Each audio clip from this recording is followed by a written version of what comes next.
This is the Ogdensburg Region Port Authority Governance Committee meeting. It's Tuesday, September 9th, and we're at 3:12 p.m. Our chairperson, Noel Green, is not available at this moment. She may be still in conference and not will get here whenever, so I will chair this meeting today. We have in front of us a approval of a travel policy, and maybe Wade, you want to take us through this? Absolutely. Let's start 2 pages from the back if we could. On June 19th, 2014, the Authority Budget Office sent us a letter that said, in a nutshell, review your travel policy, and we suggest the following 5 items for inclusion in the policy. We had knowledge that Development Authority of the North Country recently went through an arduous OSC audit regarding travel policy. So the first thing that we did was reach out to Development Authority of the North Country and say, please give us a copy of your travel policy. And we took that, we adapted that policy, applied the Authority Budget Office wish list to it. And what you see is the outcome of that effort.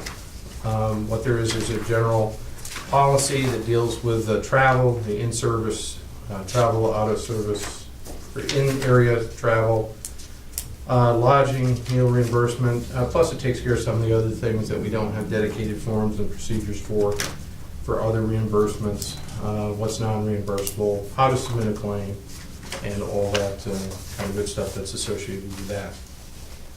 If there are no questions, I'll probably jump right into it. Well, I guess the question I would have right off the bat is when you do an audit, so when we were doing an audit, there was nothing to do with our travel policy. We were doing the things correctly the way that we were, and now all of a sudden we make changes that are appropriate to what the budget office is telling us to do. We do things consistently and in accordance with policy, and our travel policy was weak in some areas, and that was Okay, pointed out I know that's where, so that's where we're at. So we didn't, I guess I'll let you go ahead. This isn't a reaction to any given Yeah, right, I know that. concern or anything out there, any audit finding. This is where we're proactive based on state of New York guidance. You've seen similar things come through, like on the domestic violence policy, the procurement policy, things of that nature. I'll go ahead and go through it and hit some of the high points here. On page 1, you can see the table of contents. Page 2, what does this do? It basically provides guidance for what's reimbursable, what's not. What it applies to the Board of Directors and all employees of the Authority. Advance approval is required. Only valid business expenses. Specifies how to obtain reimbursement. It says that it reminds the user that we're exempt from New York State local sales and use tax. Tells what the traveler is responsible for in point 7. Defines the travel status as being 35 miles from home base, which is here at the Authority.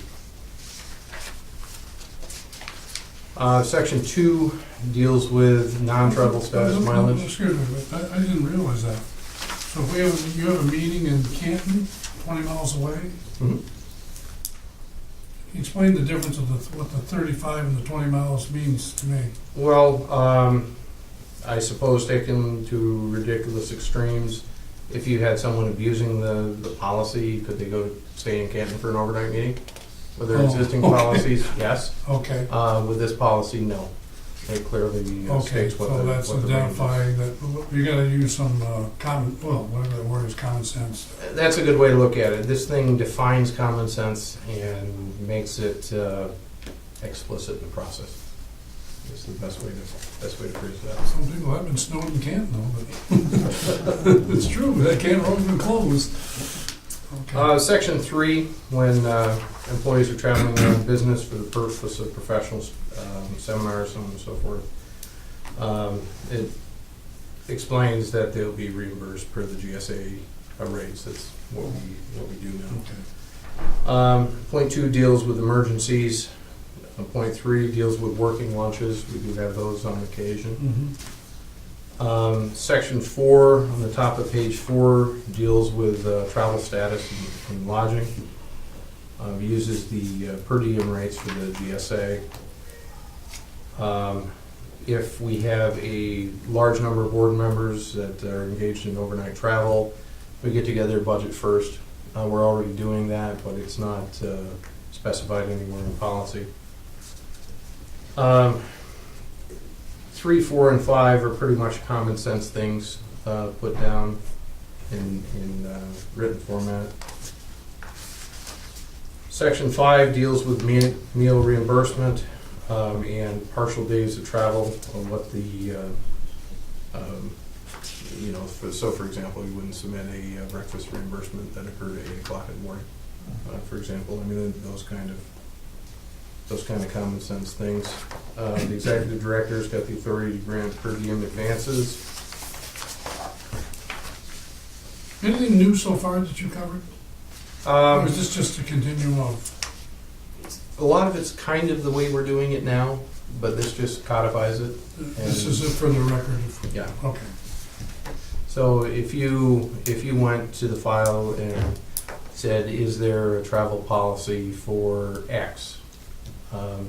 You wouldn't find an approval form or anything because there isn't. This brings this under. Okay. This brings this under where it should be. Okay. Section 6 on page 5, transportation expenses. Basically, the most efficient and cost-effective manner possible. Talks about the personal automobile, the restrictions for air transportation.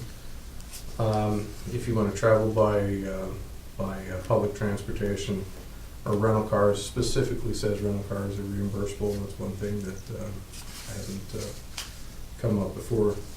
Taxi fares. Yeah, because I know some of the times that we've traveled, it's cheaper to rent the car Right. than take the taxi, and then you have, then a return trip, whatever, so that makes sense. Exactly. And our policy doesn't, our existing policy Didn't cover that. doesn't cover that, or lack of existing policy. So we've been saving money. For other reimbursements on page 6, section 7, it talks about workshops, references our training and development policy, deals with point 2 deals with professional memberships and other reimbursement. Point 3 deals with training and education. One thing I do like about this policy, the combination of the ABO policy, the DANK policy, and our input, it specifies what's non-reimbursable, and this pulls it literally verbatim right from the state regs. Souvenirs, eh? What kind of souvenirs are they? So, on page 7, section 9, when these valid expenses are incurred on behalf of the authority, how do you get reimbursed for them? Section 9 starts with the submission of claims and basically explains how things work. You've got the form in attachment 7, you've got the if you're an employee, you've got an attachment 7 form. If you're board of directors, you have an attachment 8 form. They have to be different forms in order to be reimbursed. You've got to have original receipts, and basically point 3 deals with the flow of how things get reimbursed and processed here within the authority. That's the travel portion. Any questions on that one before we shift gears a little bit and talk about the travel and miscellaneous portion on the following page? So starting on page 8, how do you do it for the travel and miscellaneous expense reimbursement? Same as it is today, approved in advance. There's board member, executive director travel. Approval is required from the chair. All others, travel authorization resides with me. Everything's per GSA rates, so on and so forth. A copy would be submitted with the request for reimbursement. For working lunches, the state is really beating up on state agencies and authorities regarding working lunch authorization, so we grabbed this section wholesale from the DANK policy that says if you're going to do a working lunch, that's fine, but just make sure that it's authorized and documented. Okay. And there are other things that come up that you know about, like miscellaneous expenses, and any of those type things would be some examples of those: professional memberships, online defensive driving courses, those type of things must be approved in advance. They're separate from travel things, so they require a different form. That's attachment 3 to get reimbursement. And it spells out how that form is used in the rest of that point. On page 9, item 4, we have an education policy here at the authority, but we don't spell out how it works. This kind of closes the loop on that. It was something that was, again, it was buried in part of NAG's policy, so we adapted it and used it. It requires pre-approval. It specifies how the forms will be retained, and it specifies how the reimbursement works with a grade in the item C on number 4. Have we had any that way? We do on occasion. We have had that. I can think of 2 occasions, or 2 individuals who have taken advantage of this. Well, so you gotta get a C or higher, right? You're showing some level of competence you were there. Huh? Oh, that's good though.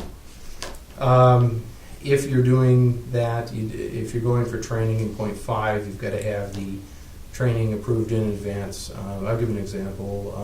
We have a couple of folks that are going down to, is it Saranac Lake for training? Yes. Airport related Yes. stuff. Mm-hmm. That just needs to be approved in advance, and that way everything is all set there.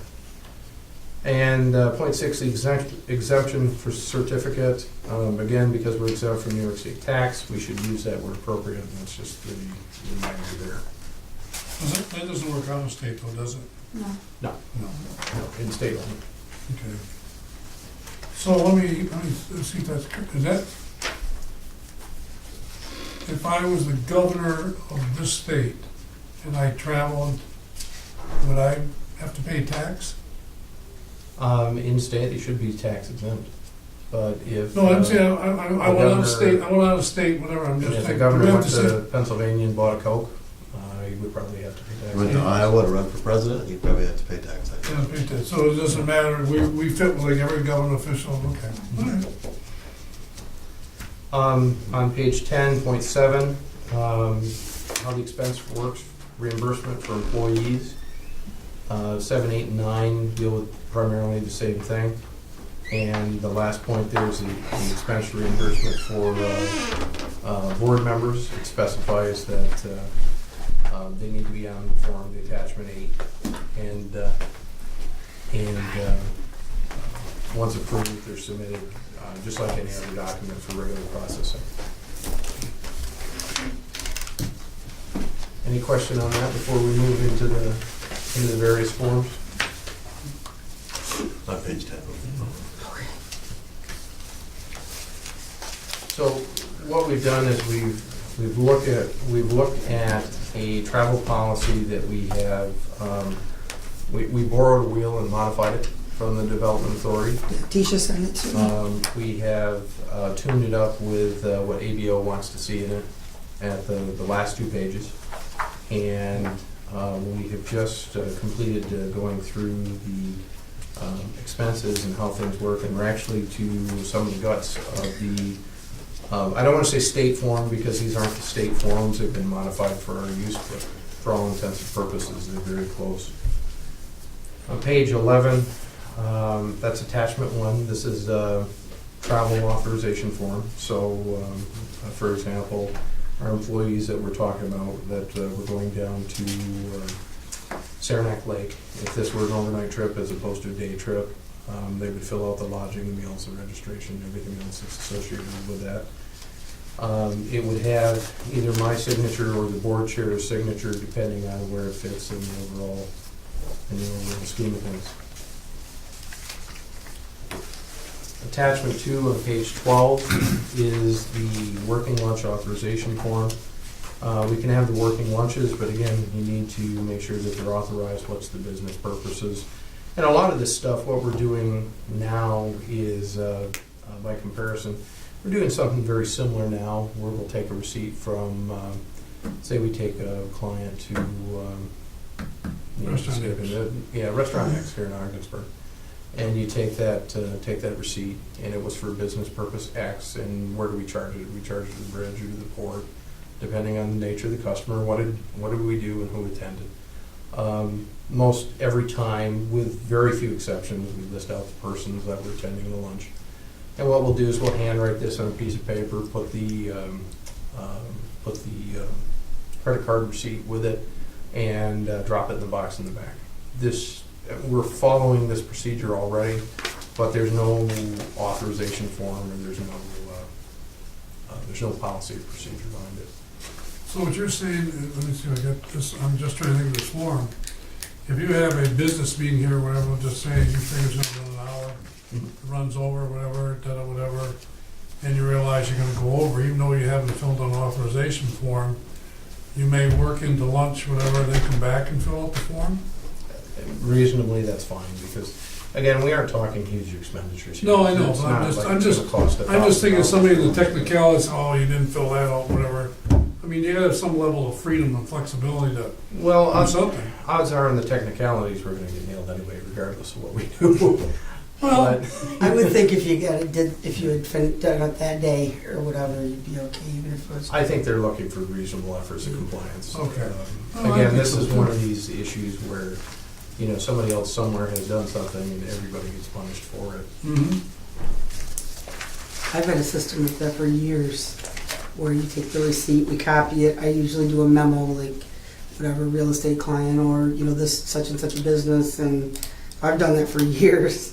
It's just good practice. We do it here, but this kind of puts it in the form environment. Page 13 is the same thing. That's attachment 3. That's for the miscellaneous expense authorization form. Not much to say there. Attachment 4 on page 14 is the same thing, but for educational reimbursement.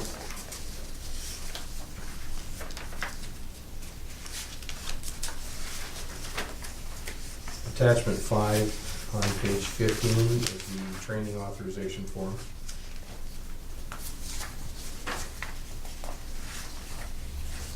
And again, it describes things like how this conference workshop seminar relates to your position at the authority, what's the cost, so on and so forth associated with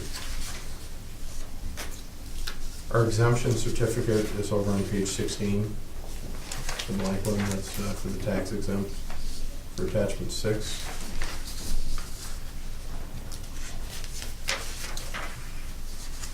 And the main event in this package is on the following page, page 17. That's the employee report of travel expenses and claim for payment. And the one right behind it is the a claim for travel reimbursement by non-employees. So that would be the one like the board of directors would use, for example, when we're traveling on official authority business. And just as a recap, the next page on that is the original Authority Budget Office letter we received back on June 19th that was asking us to revamp the travel policy. What they wanted in there was travel policy should cover travel by board members and executive management. Got the box checked on that one. Point 2, what constitute necessary and reasonable travel on behalf of the authority? We've got that in here. Travel should be pre-approved by the board. We've got that in here. We've got various levels of travel report. What's the word I'm looking for? Various travel levels that are keyed to dollar amounts there. That complicates me a little bit. And here's what I'm saying is, all of a sudden you have to travel someplace. We meet once a month. Mhm. We have no idea that you're gonna, all of a sudden you gotta go here, and you realize all of a sudden, wait a minute, I need to be to Roots or wherever the conference is, where we gotta go. I realize this is all of a sudden fundamentally a big issue here, you need to do this. Mhm. How do we cover that? Well, you inherently already do that. When you approve the budget, for example, Roots is Okay. Roots is in the budget. It's buried. Well, what I'm within just the saying budget. is, yeah, but I'm just saying if something comes up, and all of a sudden you realize, Well, all of a sudden we have to go to FAA, Washington. Yeah, I was just gonna say something with the airline, or Well, they're, and they're that's in happened. town for some reason, or We they're. do it and the paperwork Gonna be in the catches state. up. That's the All exception. right, as so opposed to the we- rule. okay. I mean, I can't tie your, I don't wanna tie your hands, you know, whatever, the policy that doesn't allow you to do things that you have, well, I can't go because I gotta wait for the board to meet to do this, approve this, well, no, that doesn't, No, that doesn't come into play. okay. I just don't wanna bog us down. Point 4 is the travel policy. You should establish clear compensation and reimbursement levels. It does that. It spells out the GSA rates, usual and customary thing. And the one thing it doesn't, I guess, fully address is the credit cards aspect, but we've just addressed that through our most recent audit, so that's addressed Okay. under a separate policy. It does address the travel advances, the per diems, and how everything else works. So point 5 on here is, I would say 75% addressed by this travel policy, and the rest of it is addressed through our audit, Yes. our annual audit. Did you send a copy of this letter to me? This came to, I know that, did. yeah, it came to me here at the authority, and I sent it out to the governance committee. No, but I At wonder the why, time. I mean, I'm trying to think, because when we had the issue with the policy with the poll booth, all right, and having, he said that to me.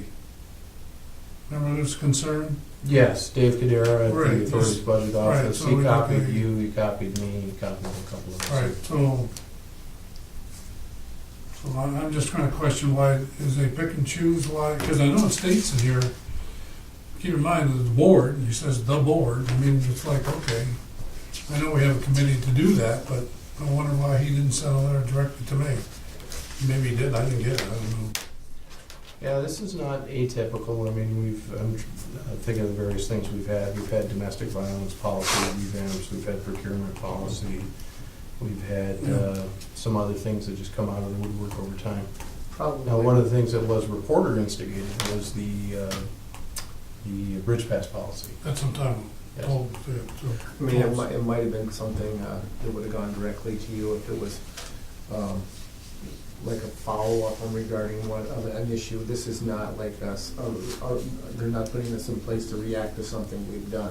They're just stating, hey, this is a general policy that you need to take a look at.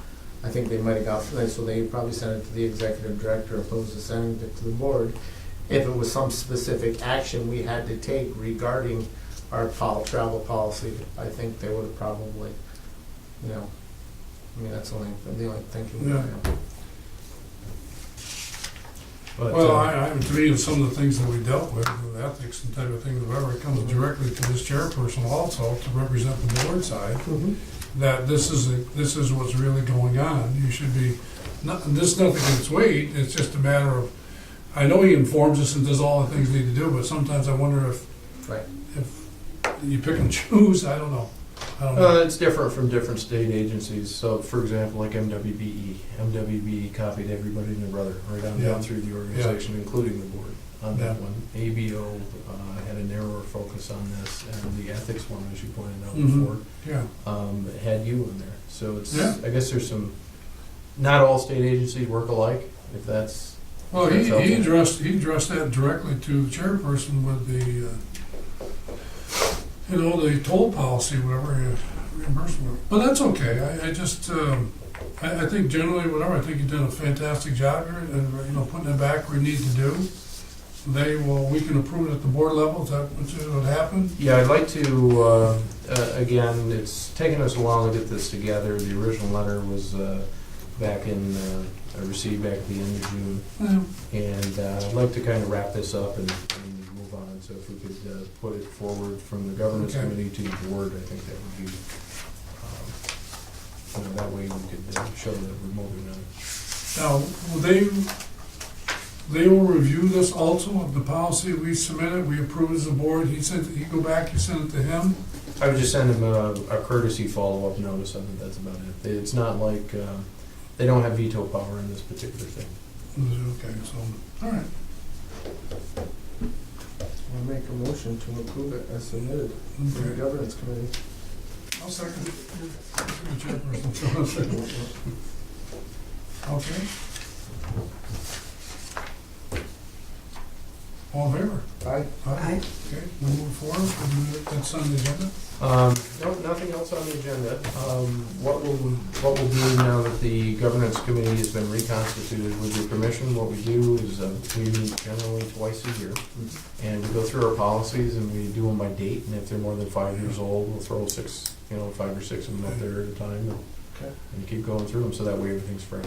Well, I have another issue here with the governance committee, whatever, and I know you and I, maybe just, we're not ready to address it yet, but we have a sign out there that is used for, fundamentally for, call it community service and services for us. And it's something we started to realize as a board, do you really want to really open it up in a certain way, okay? And I'm not sure exactly what policy's out there, because I know there's some things, there's some good things when you have an open policy, and there's some bad things, whatever.